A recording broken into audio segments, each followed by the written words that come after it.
And away we go with our first fantasy football podcast of the season. Dan Stratford alongside Joe Pisapia.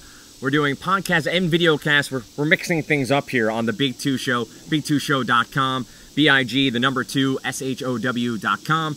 Joe and myself will be with you all season to talk about fantasy football. And don't forget, also fantasy baseball on the site all year long. We'll be talking about who you need to pick up, who you need to trade for there. But for now, we're going to look at quarterbacks in the NFL who are going to have big fantasy seasons, who's going to be a bust, who's going to, surprise some people. So, Joe, the quarterback position seems to be becoming more relevant in fantasy football.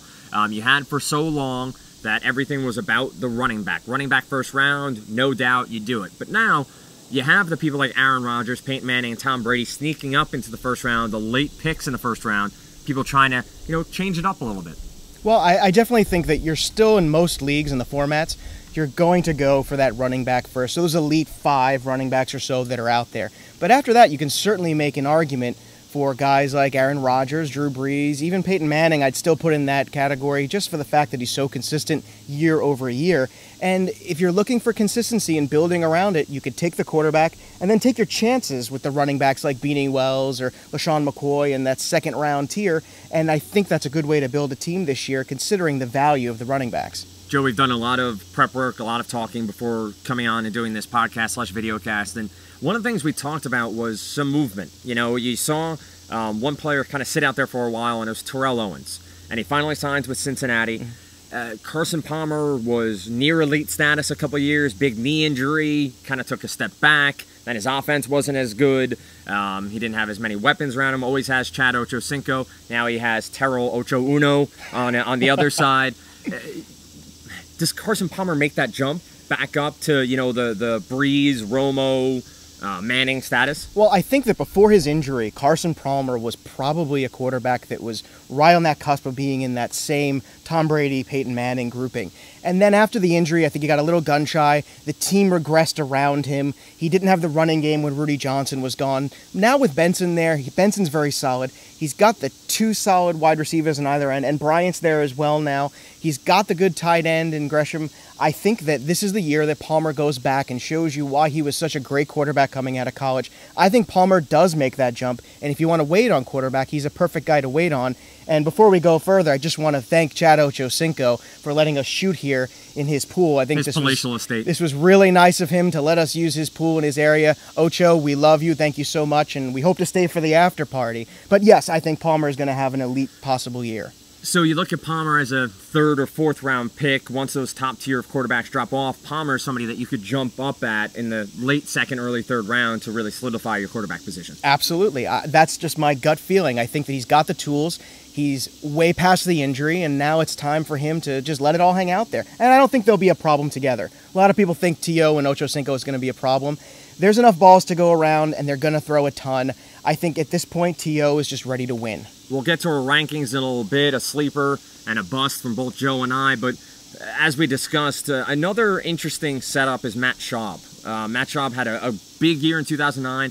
Seemingly always injured in Atlanta and now in Houston. Always seemed to have that one injury that kept him out 2 or 3 games or 4 or 5 games that didn't allow him to really jump up to elite status.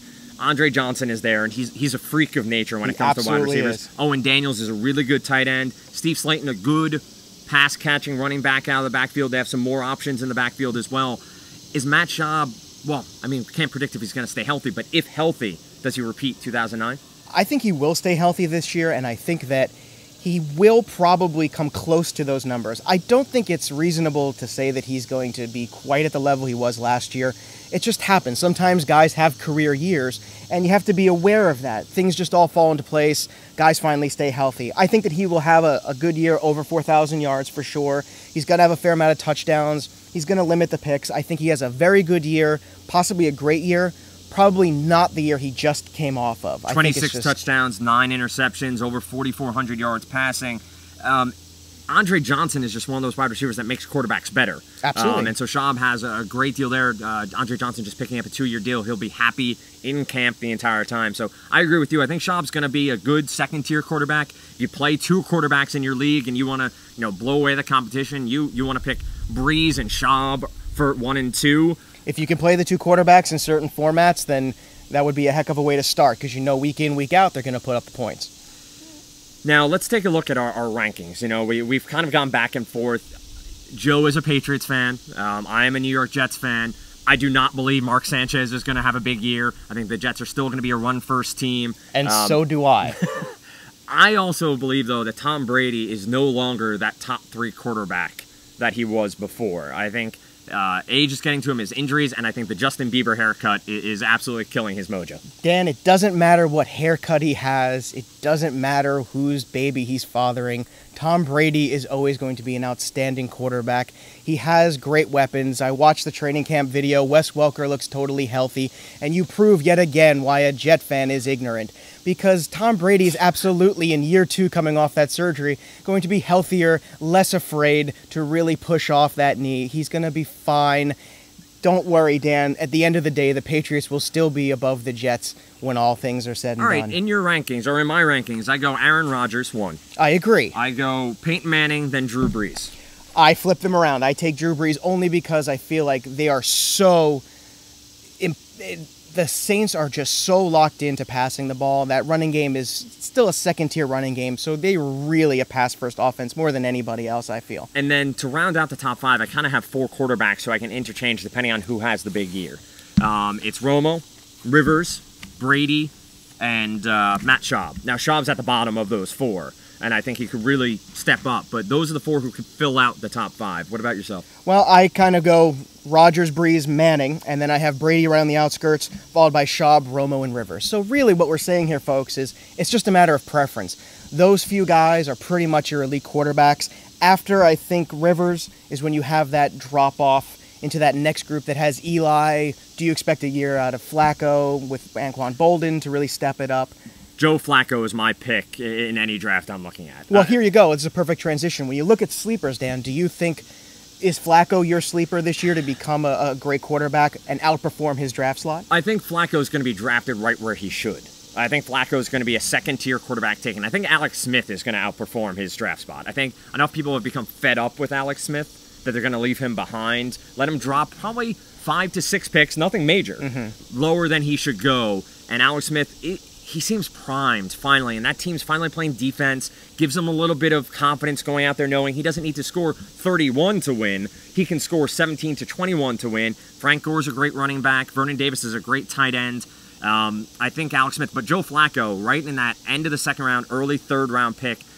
Bolden, you have, who else? Mark Clayton is now on that team. You have Ray Rice is a huge weapon. Ray Rice is a huge weapon. Dante for that team. Stolick. I almost said Amari Stoudemire. That apostrophe just popped into my head, and Amari Stoudemire came out. But Dan, you're this close to going in the pool. Dan, you are this close to going in the pool. We can talk about Isaiah Thomas later. Oh, let's never talk about that. My sleeper pick for quarterback this year is Matt Stafford. Now, not to be confused with Danny Stafford, but I can tell you that Matt Stafford, at the end of the year last year, he is a Detroit Lion, and this is my point. Again, a quarterback you can pick up very late, plug him in the back. He's got the young rookie running back with him. He's got an elite, talented wide receiver with him. He showed you a lot of heart when he played with that injury last year. True. I think that you're looking at a kid who doesn't have any expectations, who's probably going to outperform his draft slot. And to me, Stafford is that one, and Jason Campbell might be that guy as well in Oakland. I think there's a guy who's finally, after having a different coach and a different coordinator every single year, he's a guy that you can absolutely target and say, you know what, Jason Campbell's now a leader of that team.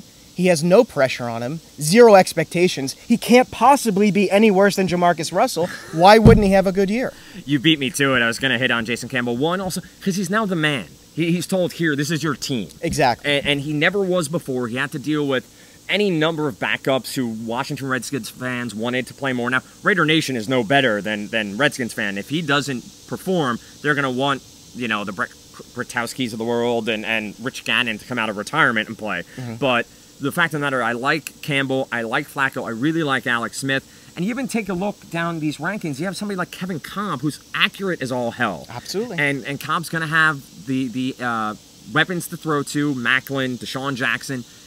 I think you want to see deep. You want to see a bigger sampling, I think, from Kolb. I'm not saying he's someone to stay away from. On the contrary, I think he's someone you might want to target late.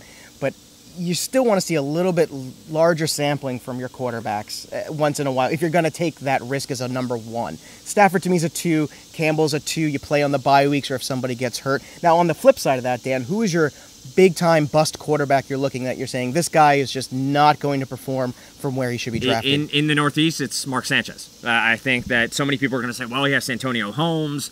He has... A self-loathing Jet fan, ladies and gentlemen. I mean, once again, another self-loathing Jet fan. What do you need? Do you need Joe Namath to come back to believe in your team? What else do you need? You are within a game of the Super Bowl, and you think that your quarterback in his second year is going to be worse? No, I think that the Jets will be a better team. In fantasy football, I think Mark Sanchez will be drafted too soon. I think that he's going to still have interceptions. They're going to be a run-first team still with Sean Green and LaDainian Tomlinson. I think that Antonio Holmes is out the first 4 games, which alters things. I think that's the same with Phillip Rivers, with Vincent Jackson being out the first 3 weeks. That changes who a quarterback is if their go-to wide receiver isn't there. So Rivers the first 3 weeks might, struggle a little bit. Malcolm Floyd's looked good, but Vincent Jackson was his go-to guy. So I think you have to pay attention to those. I think Mark Sanchez will be drafted too soon. And I think someone who shouldn't even be drafted and will be because he's a quarterback and you can use him as Matt Leinart. I think Leinert's the bust of all busts for the past 5 years, and he's going to struggle out there in Arizona. My bust is Kyle Orton. I personally just don't think that with Brandon Marshall gone, Eddie Royal had a down year. I know Noshawn is very talented, but you got to figure he's probably going to continue to battle that injury bug. He just seems like one of those kind of guys. I would run the other way from Kyle Orton, and Matt Leinart would be my second one as well. And that's pretty much our quarterbacks right here. Tune in to Big 2 Show for our rankings. Stay tuned to the scroll on the bottom for our rankings as well, our top 12s. Stay tuned to YouTube for more videos, running backs, wide receivers, defense, tight ends, kickers, all of those positions we'll cover coming up next on the Big 2 Show.